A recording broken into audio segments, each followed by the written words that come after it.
صدر ممنون حسین نے ڈاکٹرز پر زور دیا ہے کہ وہ بنیادی انسانی اقتدار پر کبھی حرف نہ آنے دیں۔ راولپنڈی میں بین الاقوامی سرجن جنرل کانفرنس سے خطاب کرتے ہوئے صدر مملکت نے کہا، پاکستان اور بیرون ممالک سے آنے والے مہمانوں کا میں دل کی گہرائی سے خیر مقدم کرتا ہوں۔ مجھے قوی امید ہے کہ اس کانفرنس میں مریضوں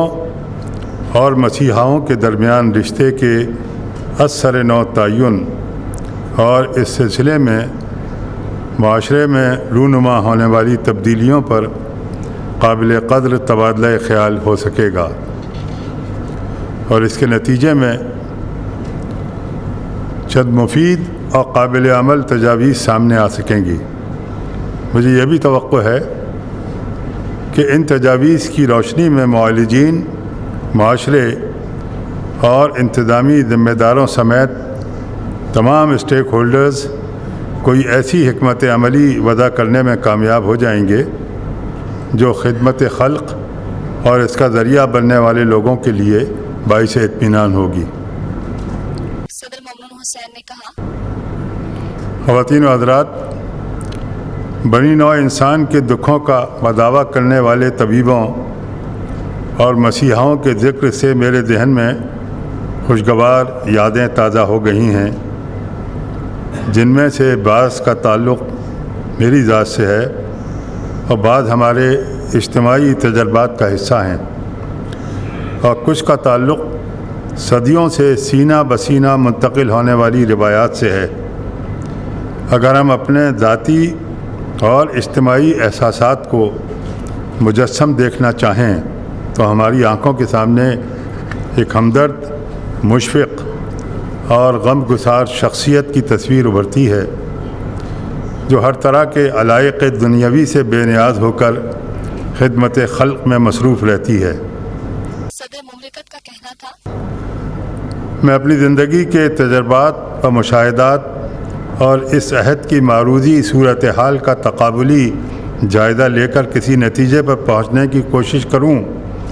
تو یہ کہے بغیر نہیں رہ سکتا کہ دنیا میں رونما ہونے والی بے شمار تبدیلیوں کے باوجود طبیب کے بنیادی کردار میں کوئی فرق واقع نہیں ہوا۔ لیکن اس اعتراف کے باوجود میں یہ کہنے پر بھی مجبور ہوں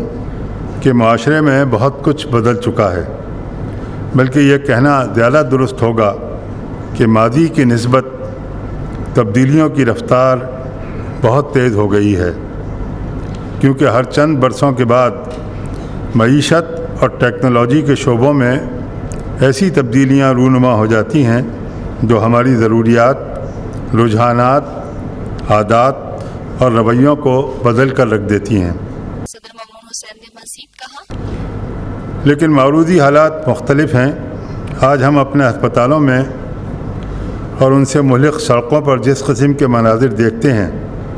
ان کی ایک وجہ یہ بھی ہے،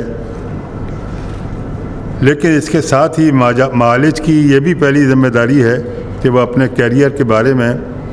فکر مند ہونے کے باوجود بنیادی انسانی اقدار پر کبھی حرف نہ آنے دے۔ خواتین و حضرات، آج ہمارے درمیان جو صاحب حیثیت ہے اس کے بچے مہنگے اسکولوں میں پڑھتے ہیں یا بیرون ملک چلے جاتے ہیں۔ ایسے لوگوں کا طرز زندگی دیکھ کر دل میں شکر کے جذبات پیدا ہوتے ہیں کہ اللہ تعالیٰ نے اپنے فضل و کرم سے ہمارے معاشرے میں اتنے وسائل پیدا کر دیے ہیں